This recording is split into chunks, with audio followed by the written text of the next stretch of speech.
Good morning, amazing humans. Happy Friday. Welcome to the live Q&A. How are you feeling? I'm so happy to be with you, albeit body is bodying. I'm on the second day of my cycle. So our energy is, which is okay. We embrace that. We embrace where we are. Welcome to the live Q&A, my favorite days. I love your questions. I love receiving what you guys have going on. So for those of you who know, maybe you don't know, I am a generator responder, which essentially means when you guys ask questions, it brings out a response that normally wouldn't be there. It's like the magic. So I really enjoy your questions because it brings up stuff that maybe we normally wouldn't talk about. So as you're jumping on, say hello.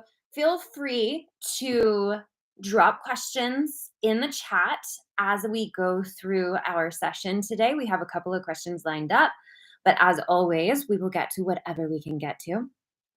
And are there updates? Yeah. Oh my gosh. Summer solstice last night around, what was it, 4:51 tonight, full moon tonight.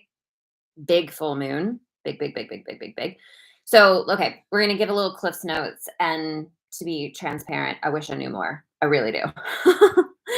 I'm in my chapter era season of really starting to delve into the deeper ancient mysteries of the solstices and the energy behind it and all of that. Like, that's the season of life I'm in right now. And it's so interesting. But what we need to know is that summer solstice and spring equinox, both of these things, good morning, Jesse, both of these, the equinoxes and the solstices, is a change of light. This is the basics of it. So the earth tilts this way, that way, right? Solstices, we have our most longest summer day, right? Am I saying that right? Anyway, ignore that. But it's a shift in light. So if you think about the sun is where we're receiving our life force. We cannot exist without the sun. And on these time periods, the solstices and the equinoxes, there's a shift. It's a really big energy. So this one in particular, we have with a full moon. Now, this full moon in itself is quite different because it's happening in the first degree of Capricorn. So it's a full moon, which is typically like letting go. What do you need to detach from? It's big energy, but it's in the first degree of Cancer.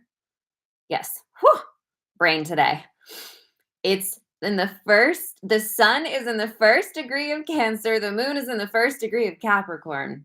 It's going to be like this today, guys. It's that period brain.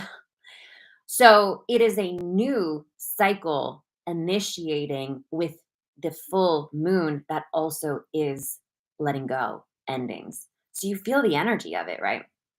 So you really want to look at, what am I being called to let go of? I know mine right away. Like, bing, got it. Know what it is. And at the same time, what is that letting go initiating in new momentum forward? Let's go. All right, love. So we're going to dive in. As always, drop any questions and comments along the way. I love when you guys chitty chat with me along the way of our show. And we're going to dive right in. Okay, so the first question I received a couple of weeks back, and I had forgotten about it. So this question essentially said, I've been so tired lately. My energy is so low. I have been doing a lot of inner work. I'm wondering if that's part of it. Short answer, 100% yes. 100% yes. But let me explain to you what's happening when you do that kind of work. When you're in a season of doing really intense inner work because life is calling on you to do that, which, by the way, you're going to have chapters like that. You're going to have some seasons that require you to go inward and to really assess what's happening for you. And it typically comes at some kind of culmination point, like life is not working. Things are not happening in the way that you feel like they should be happening. And so it causes us to stop everything because what I've been doing is not working. I keep pushing. It's exhausting me even further. And eventually, what it does is it kind of forces you to look within. Now, what's cool about this, it doesn't feel good. I know you guys know, we've all been there. It doesn't feel good, but it is the way that the universal mechanism is set up. As humans, we train ourselves to push, be productive, make shit happen in the outside world. And when that doesn't work and it exhausts us to our core, it forces us to start looking at answers within. Do you see what I'm saying? So everything always leads back to the inner world. The faster you can get there, the better. Okay. Now, I'm not saying that action isn't required. It's 100% required. And we'll get to that in just a second. But what I am saying is if you've been pushing, pushing, pushing in your world, your outer world, and it's just exhausting you, things are not happening, then you've got to look at the energy in which you're doing the action in. You've got to look at the story you've been telling yourself. You've got to look at the identity you've been holding. And again, we know identity is who you believe you are and what you believe is possible for you, not what you believe is possible, because we have this really fun part of our brain that's like, I know it's possible, but just not for me. Right? So your identity is who you believe you are and what you believe is possible for you.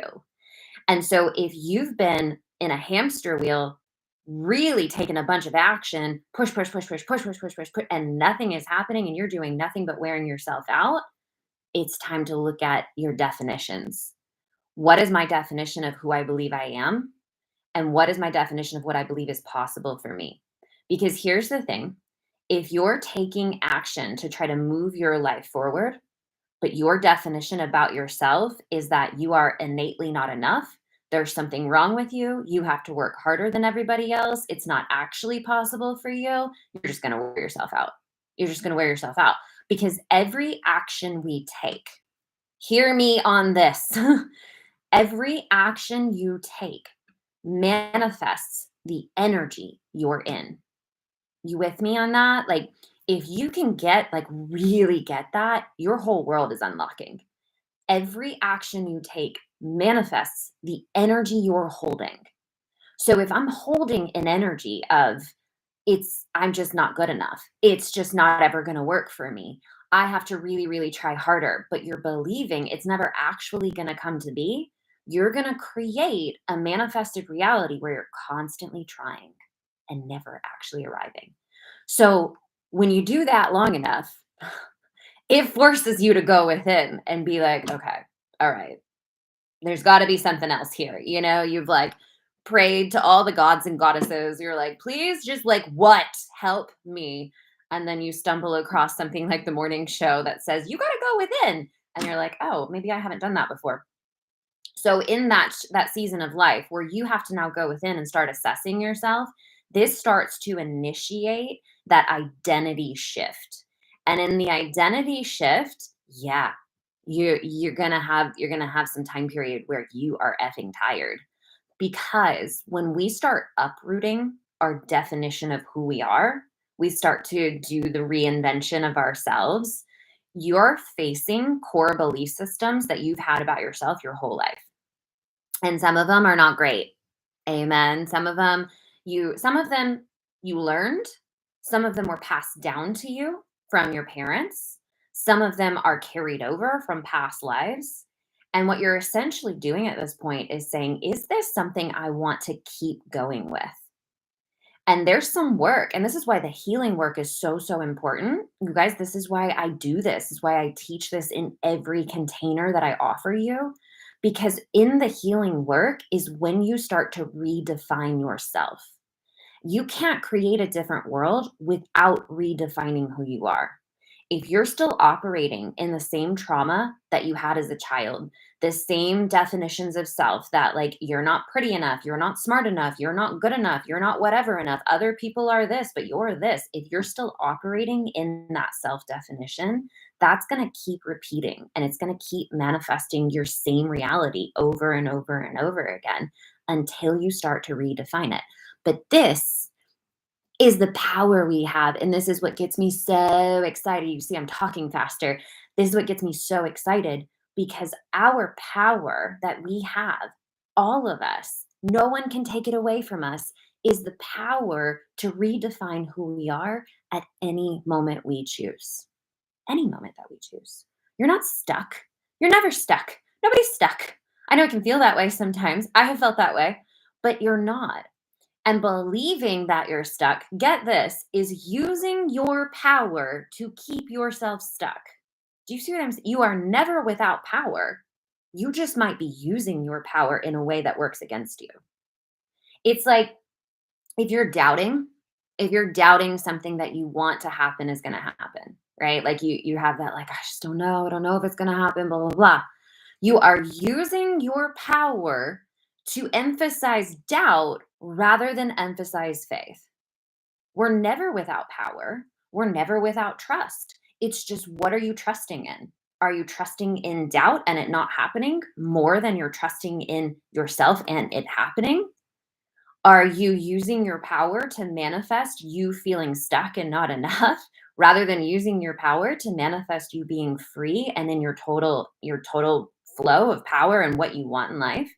We always have it, but we have to do the inner work because the only reason that you have more emphasis in that insecurity and I don't believe in myself is because you've trained yourself into that. You have taken on wherever it came from. And we know, like trauma, parents, past lives, learned behavior, we've taken it on. And the problem is that you started identifying with it rather than identifying with the truth of who you are, which is your soul. So when you can start to recognize these ego mechanisms, these parts of yourself that are just like they're like filters. That's a great way to put it. They're like filters, right? You know, when you log onto Instagram and you put a nice little filter on it, like changes your face a little bit. That's kind of what these ego programs are. It's not truly who you are, but it's a filter in which you're viewing reality. It's not truth. And that's the first step. And then you start to unpack it and unintertwine these mechanisms that you started believing to be who you are. And as you start to take those layers off, that's the healing work. That's when you're going to be a little exhausted. But the only reason that it makes you exhausted is when you're attached.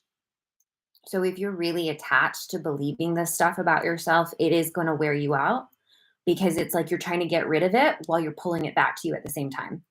You know, you're in this tug of war, and that's going to make you really tired. And so this is why we talk about like surrender.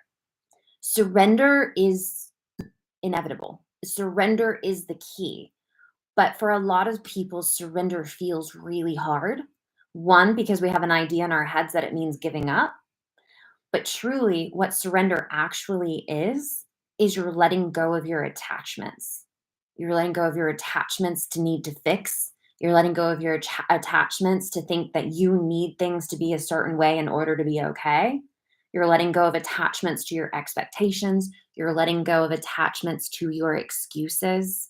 You're letting go of attachments to your old definitions that maybe have kept you from going where you want to go, but they were also a perfect excuse to not have to do the scary thing. You feel me on this? This happens more than you would think.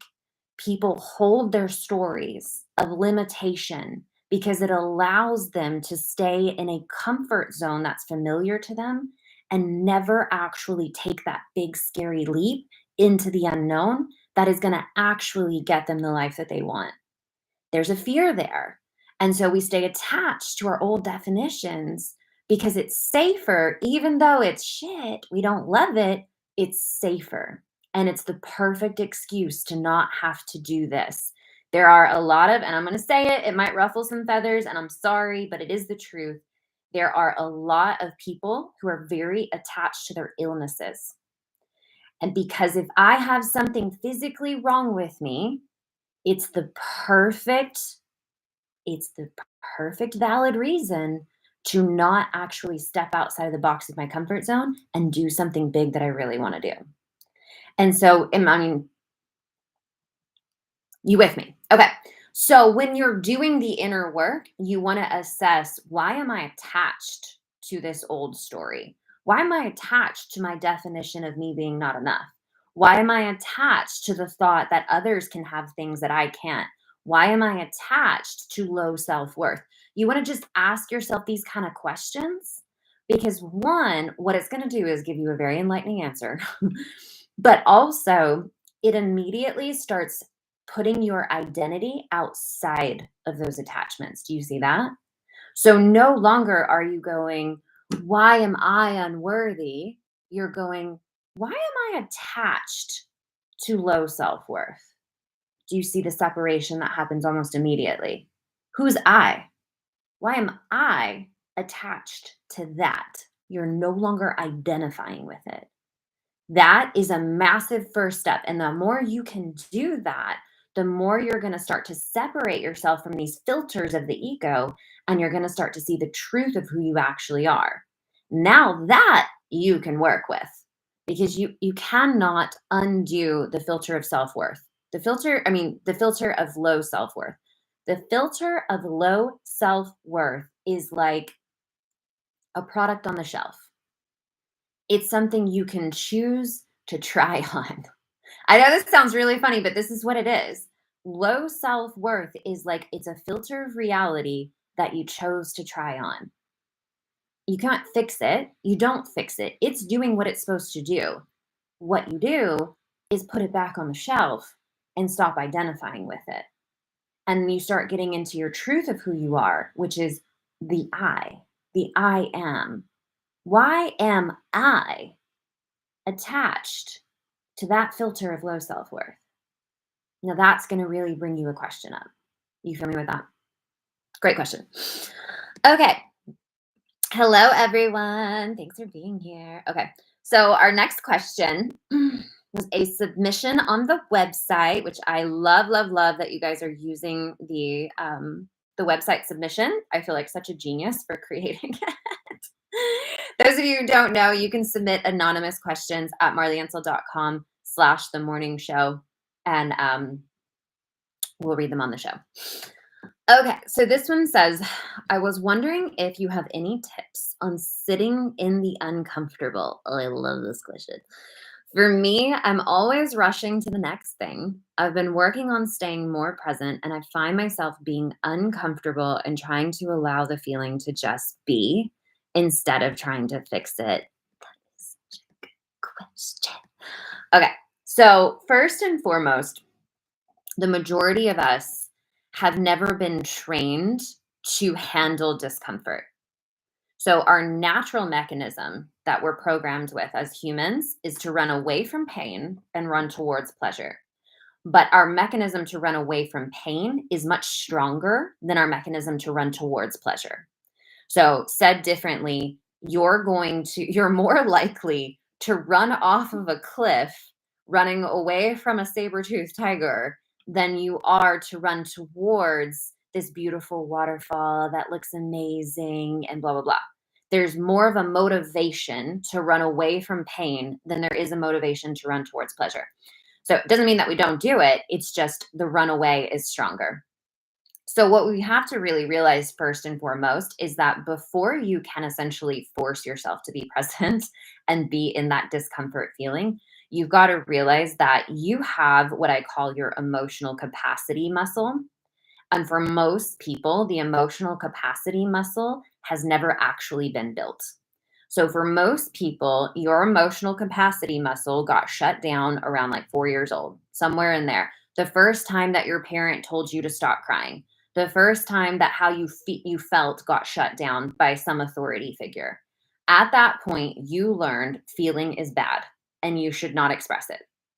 So in those moments, you never actually learned to be able to handle an uncomfortable feeling. So I'm going to tell you a story. Our youngest is very emotional. She's a very emotional girl. I have a Jesse said, I knew you would love the question. No, I love. Thanks, Jesse.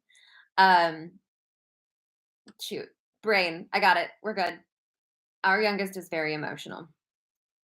I have a memory of a few years ago when so obviously, as you guys can probably imagine, like I came into Robert's life and the girl's life 5 years ago.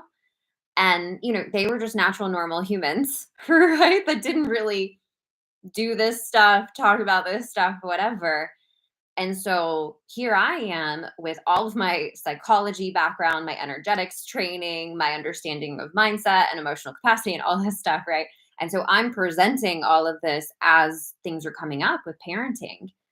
And there was one time in particular, that Violet got really upset because she couldn't have hot chocolate. The moms out there, like the ridiculousness of the upsetness over chocolate or whatever. So anyway, she couldn't have it. It was too late. She needed to go to bed. And I think she had already had a bunch of sweets too or whatever. Anyway, so she cries. She just gets really upset and she cries. Now, a typical parent reaction is stop crying. It's not something to be upset about. You've had a whole night. We were at like a party earlier at like a neighbor's house. You've had a whole night of fun. You've had all of these foods that you don't normally have. You need to just be grateful. Like the typical parent inclination is to shut down the upsetness from the child.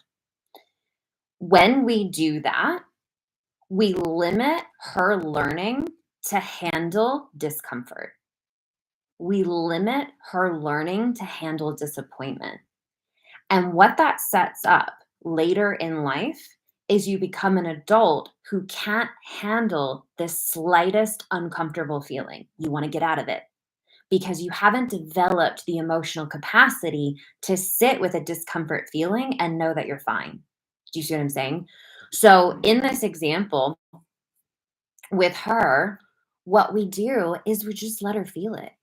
We don't try to shush it. We don't try to make her feel better. We just let her cry. And we say, like, it's okay to be disappointed. That's okay. It's okay to be upset. It's so simple. But I'll tell you this, the reason that most parents don't do that or don't have the capability to do that is because they never learned to do it for themselves. So we end up perpetuating a pattern of limited emotional capacity when we don't learn to build the emotional capacity muscle for ourselves. So, as you can imagine, this is some work to learn how to do this. But the Cliffs notes of what you can start doing is when you feel uncomfortable, you just take a breath and you get curious about it. Because the discomfort feelings in our body are communication.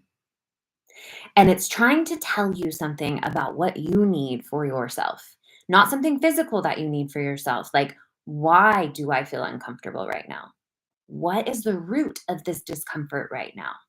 So it's like you got to kind of step out of yourself for a moment and be like, what's happening in my body at this moment?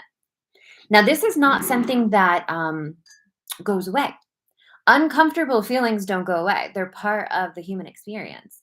But what happens is we develop ourselves into a bigger capacity to handle it to where it's no big deal.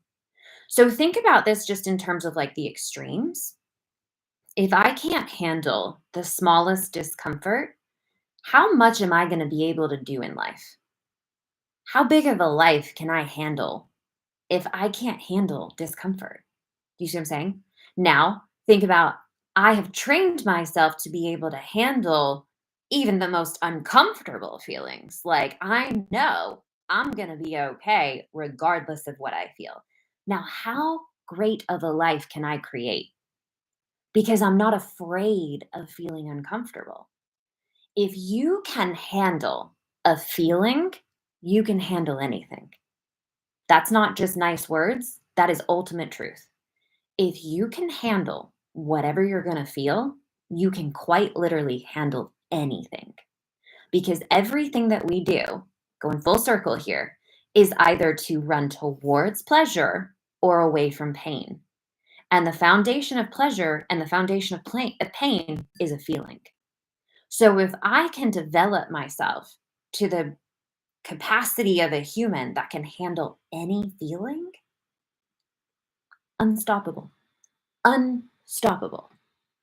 So the Cliffs Notes and what you can start practicing today is to start whenever you feel uncomfortable.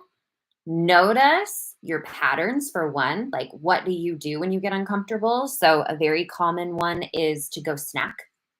Well, like if we have an uncomfortable feeling, we'll go to get a snack. because it's a quick state change. Getting something like salty, sweet, that tastes good is going to immediately release pleasure stimulants in our body. So it's not that we're really running towards pleasure in that, right? We're running away from pain in that. Might not be hungry, might not even actually want the snack, but it's going to create a very quick state change. I'm not telling you to do this, I'm telling you to notice the pattern. So when you get uncomfortable, pay attention to the pattern. And instead of just unconsciously following the pattern, don't do it and feel the discomfort. The more that you can feel discomfort in the moment and not run away with it, the more you're building that emotional capacity muscle. And this is so important. Is it comfortable? No, no, it's not comfortable at all. But the more that you can do it, the stronger that muscle gets, the more you can handle, and then it doesn't bother you anymore. So, one of the things I used to do, and this, I started doing this back in, I was in college. So, I was in my 20s when I started doing this because I'm a sensitive being, as you can imagine. I'm a sensitive being. And I didn't know back then, but I feel people so intensely. And so I was uncomfortable in my body pretty much all the time. And I didn't know why. And so because of that, that led me to several different forms of bad forming habits and patterns and addictions to try to avoid that feeling because I could feel people so much, but I didn't know that back then. So, one of the things I started training myself to do was whenever I felt uncomfortable, instead of running away, instead of moving on to the next thing, instead of going to get a state change, like eat something or whatever, or alcohol, alcohol is another perfect example of what people do when they're uncomfortable.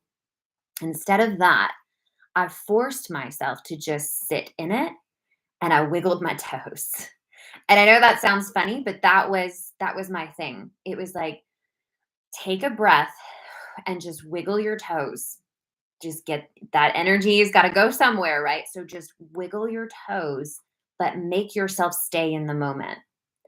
And the more I did that, the more I developed my capacity to be uncomfortable.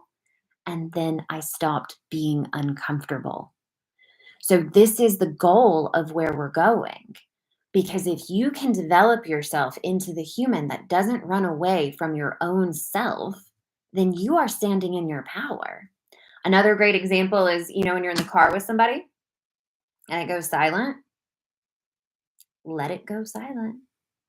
I know there's probably so many people watching being like, oh my God, that's so uncomfortable. Practice. Practice being uncomfortable. If it's silence in the car, practice being comfortable with that discomfort of silence. Ask yourself why it makes you uncomfortable. Get curious about yourself. And the more you practice it every single time, you're developing your emotional capacity for discomfort and you're building your personal power at the same time. Because if I don't need to run away from a situation and I don't need to change it to be uncomfortable, I am grounded in my power of who I am. Do you see what I'm saying? The other side of this is Erica said, oh my gosh, I've been doing the silent thing lately because, yes, it's uncomfortable. Yeah. Sometimes the kids don't know this, but sometimes in the car, I will purposefully not play music and just let it be silent because I'm like Jedi training them to be comfortable with the silence. Be comfortable with no one talking. Be comfortable with nothing happening. Just silence in the car. The other side of this, and probably like a little bit like step up, right? Level two of this is your emotions. So even beyond the discomfort is your emotions. When you have sadness come up, when you have that really overwhelming, like you want to jump out of your skin feeling come up, when you have fear come up, all of those things, practice just allowing it. Practice just allowing it. And same thing, get curious about it. Where is this coming from? What am I actually sad about here? You know? The more that you get curious about who you are and the more that you allow what's in your body to express out, the more that you're going to get to this grounded state of being where you're not afraid of yourself. Like most of what we do when we do these unconscious patterns and reactions, we are afraid of what is inside of us. You can't run away from what's inside of you. You can't.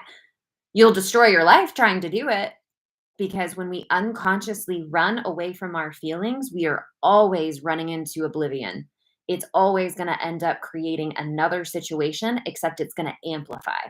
And that's how people end up destroying their lives because they're constantly trying to run away from themselves. And you can't run away from yourself.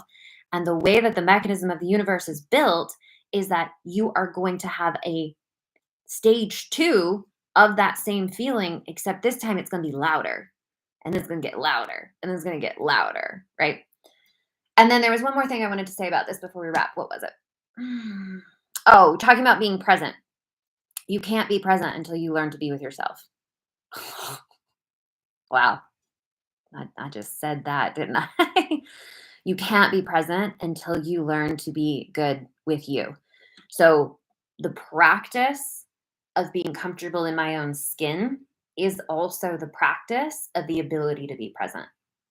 You feel me on that? Because think about that. Like if you're uncomfortable in your own body and you're constantly trying to get out of it, get out of it, get out of it, that's taking all of your present mind because everything is focused on the discomfort feeling and how do I get out of it. There's a whole conversation that just happened in the room next to you. You have no idea what was said because you're so focused on yourself. Do you see what I'm saying?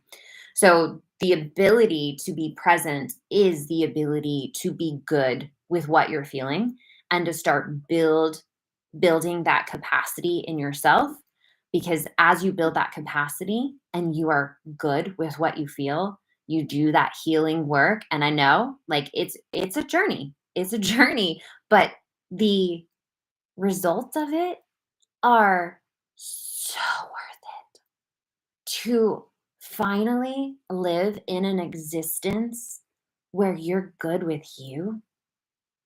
Oh, I mean, it gives me goosebumps. Like to finally be in an existence where you're comfortable in your own skin, where you sit in a room and you don't need anything or anyone to be different because you got you. You're like, I'm good with me. That that's the key to everything. Because from that space, what can you create? Anything. From that space, where can you go? Anywhere. From that space, how do you show up as yourself? That's freedom. Like that's true freedom. So being aware, being willing to do that work, being willing to do the healing on yourself, that's what puts you in that magnetic, sexy, powerful state is your willingness to face your own shit and heal your trauma and heal the stuff that's happening with you that gets you to that space and time. And then that is what develops that experience of people being like, there's just something about her. Like, I don't know. There's just like really something about her. And meanwhile, on the inside, you're like, I know, I healed all my trauma. You see what I'm saying? Jesse said, I did this with my counselor yesterday while we were on our session. We just kept sitting in silence to practice feeling uncomfortable. Do it. Do it. Take it a step further and ask yourself, why is it uncomfortable? Get really, really curious about yourself. That's the key. It's the key. It is the key. Amazing. Thank you guys for such great questions. I love these conversations. I especially love the conversations about building emotional capacity, healing our inner world so that we can be the fullness of the whole spirit that we came here to be. The last thing I'll say on this is that you signed up for every issue that you're facing, meaning at a soul level, you signed up to work through this kind of stuff. So whatever you feel, whatever is a reoccurring pattern in your life, that is your like main flavor that you chose for this lifetime so that you could grow through it. Whatever you're experiencing, whatever you're in, you're never stuck in it. You've chosen to overcome it. And so your only job is to build yourself and to do the work that's required for you to overcome it, integrate it, transmute it. What's the other word? Alchemize it. And as you do that, you're going to become the fullness of who you actually are. Let me say this. You are already the wholeness of who you are. You just have layers on top of it. It's like a light bulb covered with a bunch of mud. And the more that you do the healing work, it's like washing that mud off. And once you wash all that mud off, you become more the wholeness and the truth of who you are. And it's not trying to get through all these mucky layers. There are no mucky layers for it to get through. And as you become that version of you in your wholeness, this is why we hear all those cliches of like, shine your light, be as bright as you can be, because the truth of who we actually are is light. And so when you get to that point, that is you and your highest potential. And you have the ability to carry out whatever mission, whatever calling, whatever desire you feel that call for. Every single soul on this earth has a calling, a desire, something they're meant to fulfill. And it might be world changing or it might just be your world changing. But regardless, it's important. And you feel the call towards it. And the call towards it is what is going to instigate your journey of clearing off all that mud. It's on purpose. So do not deny your desires. Do not deny your callings. Do not deny if you feel you have a mission. Do not deny that. That is what you're meant to do. And it is going to pull you to look at your own stuff. It's going to pull you to heal. It's going to pull you to wash off all those mucky layers of the ego that are not who you are. That is meant to be. So you might go through a season that's tough and it's healing work, but it is the work that gets you to that point of being your wholeness, your true self, and doing and being everything that you've ever wanted to be. So the phrases like the only way out is through are 100% true. You can handle it. I'm here for you. This is the work that I teach to help you guys get through this. I've been through it. I'm still taking some layers off too. This is the work that we do in order to become who we're meant to be in this life, which is joy, happiness, striving for the most beautiful experience of our lives. That's what we're meant for. That's what we're here for. It is our destiny. It's up to us to choose it. Amen and the hallelujahs. I love you guys so much. Thank you for being here. As always, you can submit your questions to marleyansel.com/themorningshow. And we have Soulpreneur Coding, the program on coming into your power, overcoming your circumstance, is still open for launch right now. You can get 30% off of the program with the code SOUL at checkout, SOUL. Enter that code at checkout. Healing trauma is such a flex. It is. It is. Because you can't be bothered. You heal your trauma, no one can touch you. You're just like, I really don't care because I know who I am. Such a flex. So if you'd like to come into that program, you can check out all of the information in my bio on Instagram, or you can go to marleyansel.com and click on programs, current programs, and it's not there. It's not there. YouTube, it'll be in the show notes. Enter code SOUL for 30% off. This is a 6-week program. So it's self-paced, but you can do it over the course of 6 weeks.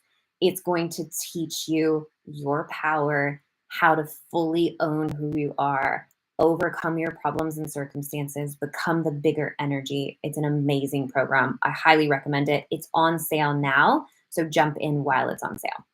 I love you guys so much. I will see you here Monday for another episode of The Morning Show. If this resonated with you today, please share the show. I appreciate it. Helps us grow our impact. And I'll see you guys next week. Have a beautiful weekend. Have a beautiful full moon. Fully embrace a letting go and initiating the new. The energy is here for it. We just got to show up as well. All right, my loves. Bye. Goodbye.